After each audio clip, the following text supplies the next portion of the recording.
ನಮಸ್ಕಾರ. ಸದಾನಂದ ಭಾವನೆ ಯೂಟ್ಯೂಬ್ ವಾಹಿನಿಗೆ ಸ್ವಾಗತ. ಯಾದಿಮೇಷಾದಿ ಇದು ಉತ್ತರ ಕರ್ನಾಟಕದಲ್ಲಿದ್ದಂಥ ಜನಪ್ರಿಯ ಮದುವೆ. ಇದರಿಂದ ಬಡವರ ಜನ ಬಹಳ ಉಪಯೋಗ ಆಗಿದೆ. ಹೀಗೆ ಮಾಡೋದ್ರಿಂದ ಏಜೆಂಟರ್ಗಳ ಹಾವಳಿ ಕಡಿಮೆ ಆಗ್ತದೆ. ನಂತರ ಇದನ್ನು ಸರ್ಕಾರವೇ ನಡೆಸಬೇಕಾಗ್ತದೆ. ಅನೇಕ ಯೋಜನೆಗಳನ್ನು ಕೊಟ್ಟಿದ್ದಾರೆ ಸಿದ್ದರಾಮಯ್ಯ ಅವರೇ. ನೀವು ಇಂಥ ಯೋಜನೆಗಳನ್ನು ನೀವು ರೂಪಿಸಬೇಕು. ಯಾದಿಮೇಷಾದಿ ಅಂತಾರೆ. ನೀವು ಸರ್ಕಾರಕ ಯಾದಿ ಸರ್ಕಾರಕ ಶಾದಿ ಈ ಹೆಸರಿನಲ್ಲಿ ಇಟ್ಕೊಂಡು ನೀವು ಯಾಕೆ ನಡೆಸಬಾರ್ದು? ಎಲ್ಲ MLAಗಳಿಗೆ ವರ್ಷಕ್ಕೆ 100 ಮದುವೆಗಳನ್ನು ಮಾಡಬೇಕಂತ ಟಾರ್ಗೆಟ್ ಕೊಡಬೇಕು. ನಂತರ ಮಂತ್ರಿಗಳಿಗೆ 200 ಮದುವೆಗಳನ್ನು ಮಾಡಬೇಕಂತ ಟಾರ್ಗೆಟ್ ಕೊಡಬೇಕು. ಇಲ್ಲಾಂದರೆ ಇವರ ಸಕ್ಕರೆ ಫ್ಯಾಕ್ಟ್ರಿ ಫೈಲ, ನಂತರ ವೈನ್ ಶಾಪ್ ಫೈಲ ಸಹಿನ ಮಾಡಬಾರ್ದು. ನೀವು ಯಾವಾಗ ನೀವು ಇದನ್ನು ತಡೆಗಟ್ತಾರೆ ಸೀದಾ ಅವರು ಹಾದಿಗೆ ಬರ್ತಾರೆ. ವೀರೇಂದ್ರ ಹೆಗಡೆ ಅವರು ಇಲ್ಲಿವರೆಗೆ 35,000 ಮದುವೆಗಳನ್ನು ಮಾಡಿಸಿದ್ದಾರೆ. ಅಂಥ ಯೋಜನೆಗಳನ್ನು ಅಂಥ ಫೈಲೆಗಳನ್ನು ತರಿಸಿ ನೀವು ಮಾಡಬೇಕು. ಜಿಲ್ಲಾಧಿಕಾರಿ ಇದನ್ನು ಉಸ್ತುವಾರಿಯಾಗಿ ನೇಮಿಸಬೇಕು.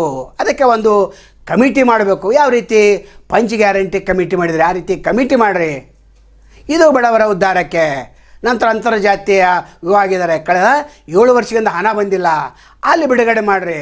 ಸಮಾಜ ಕಲ್ಯಾಣ ಇಲಾಖೆಗೆ ಮತ್ತು SC/ST ಇಲಾಖೆಗೆ ಅನೇಕ ಜನ ಅಂತರ್ಜಾತೀಯ ವಿವಾಹ ಮಾಡ್ಕೊಂಡವ್ರು ಹೋಗ್ತಾ ಇದ್ದಾರೆ. ಆದರೆ ನೀವು ಏನು ಅನೌನ್ಸ್ ಮಾಡಿದರೆ ಸರ್ಕಾರದ ವತಿಯಿಂದ ಆ ದುಡ್ಡನ್ನು ಬೇಗನೆ ರಿಲೀಸ್ ಮಾಡಬೇಕು. ಇನ್ನು ಯಾದಿಮೇಷಾದಿ ಬರಬೇಕಾದ್ರೆ ಇಲ್ಲಿ ದೊಡ್ಡ ಪ್ರಮಾಣದಲ್ಲಿ ಬಡವರಿಗೆ ಲಾಭ ಆಗ್ತದೆ. ಬಡವರು ಅನೇಕ ಸಂಕಟಗಳನ್ನು ಎದುರಿಸ್ತಾ ಇದ್ದಾರೆ. ನಿಮಗೆಲ್ಲ ಗೊತ್ತಿದೆ ಬಂಗಾರದ ಬೆಲೆ ಯಾವ ರೀತಿಯಾಗಿದೆ. ಸರ್ಕಾರ ಇಂಥ ಯೋಜನೆಗಳನ್ನು ರೂಪಿಸಬೇಕು. ಎಂಥ ಅಧಿಕಾರಿಗಳನ್ನು ನೀವು ಇಟ್ಟುಕೊಂಡು ಬಾಳೆ ಮಾಡ್ತಾಯಿದ್ದಾರೆ. ಇನ್ನೂ 3 ವರ್ಷ ಇದೆ, ಇನ್ನೂ ಅವಕಾಶ ಇದೆ. ಅದಕ್ಕೆ ಸರ್ಕಾರಕ ಯಾದಿ ಸರ್ಕಾರಕ ಶಾದಿ ಇದೇ ಹೆಸರಿನಿಂದ ನೀವೇನಾದರೂ ಮಾಡಿದರೆ ಒಳ್ಳೆಯ ಮುಖ್ಯಮಂತ್ರಿ ಅನ್ಸ್ಕೋತೀರಿ. ನಿಮಗೆ ಗೈಡೆನ್ಸ್ ಕೊಡೋರು ಯಾರೂ ಇಲ್ಲ. IAS IPS ಅಧಿಕಾರಿಗಳಿಗೆ ಇದು ತಲೆಗೆ ಹೋಗೋದಿಲ್ಲ. ಜಿಲ್ಲಾಧಿಕಾರಿ SC ತಹಸೀಲ್ದಾರ್ಗೆ ಇದು ತಲೆಗೆ ಹೋಗೋದಿಲ್ಲ. ಯಾಕಂದರೆ ಬಡವರ ಯೋಜನೆ ಇದು. ಇಂಥ ಯೋಜನೆಗಳನ್ನು ನೀವು ಜನಪ್ರಿಯ ಯೋಜನೆ ಇದು. ಇಂಥ ಯೋಜನೆಗಳನ್ನು ಏನಾದರೂ ತಂದರೆ ನಿಮ್ಮ ಹೆಸರು ಉತ್ತುಂಗಕ್ಕೆ ಹೋಗ್ತದೆ. ದೇವರಾಜ ಅರಸರು ಯಾವ ರೀತಿ ಮಾಡಿದರು ಆ ರೀತಿ ನಿಮ್ಮ ಹೆಸರು ಕೂಡ ಅಜರಾಮರ ಆಗ್ತದೆ. ಇಂಥ ಕೆಲಸವನ್ನು ನೀವು ಮಾಡಬೇಕು. ಇನ್ನು ಯಾದಿಮೇಷಾದಿ ಮಾಡೋದ್ರಿಂದ ಬಂಧು ಬಳಗದ ಕಾಟ ತಪ್ತದೆ. ನಂತರ ಎಲ್ಲ ಸ್ನೇಹಿತರ ಕಾಟ ತಪ್ತದೆ. ಜಟಾಪಟಿಯಾಗಿ ಮದುವೆ ಮುಗಿದು ಹೋಗ್ತದೆ. ಏಜೆಂಟ್ರ ಹಾವಳಿ ತಪ್ತದೆ. ನಂತರ ಯಾರು ಹುಳಿ ಹುಂಡಾಗಿರ್ತಾರೆ ಆ ಹುಳಿ ಅಲ್ಲೇ ನಿಲ್ತದೆ.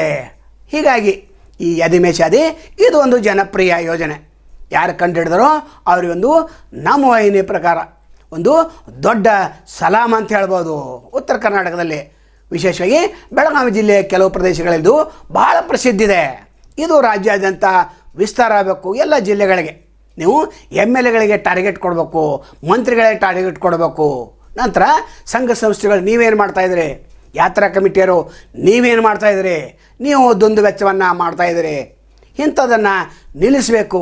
ಯಾವ ರೀತಿ ವೀರೇಂದ್ರ ಹೆಗಡೆ ಅವರು ಒಂದು ದೊಡ್ಡ ಹೆಜ್ಜೆಯನ್ನು ಇಟ್ಟಿದ್ದಾರೆ ಅಂಥ ಹೆಜ್ಜೆಯನ್ನು ಇಡಬೇಕು. ಸರ್ಕಾರ ಅವರನ್ನು ಫಾಲೋ ಮಾಡಬೇಕು. ಅವರಿಂದ ಗೈಡ್ಲೈನ್ಸ್ ತೆಗೆದುಕೊಂಡು ಬಂದು ಇಂಥ ಯೋಜನೆಗಳನ್ನು ಸಿದ್ದರಾಮಯ್ಯ ಅವರು ಮಾಡಬೇಕು. ಇಂಥ ಯೋಜನೆಗಳನ್ನು ಮಾಡಿದರೆ ಸರ್ಕಾರಕ್ಕೆ ಒಂದು ದೊಡ್ಡ ಹೆಸರು ಬಂದೇ ಬರ್ತದೆ. ನಾಳೆ ಮತ್ತೊಂದು ತಮ್ಮನ್ನು ಭೇಟಿ ಆಗ್ತೀವಿ. ಅಲ್ಲಿವರೆಗೆ ಎಲ್ಲಿ ಶುಭವಾಗಲಿ. ನಮಸ್ಕಾರ.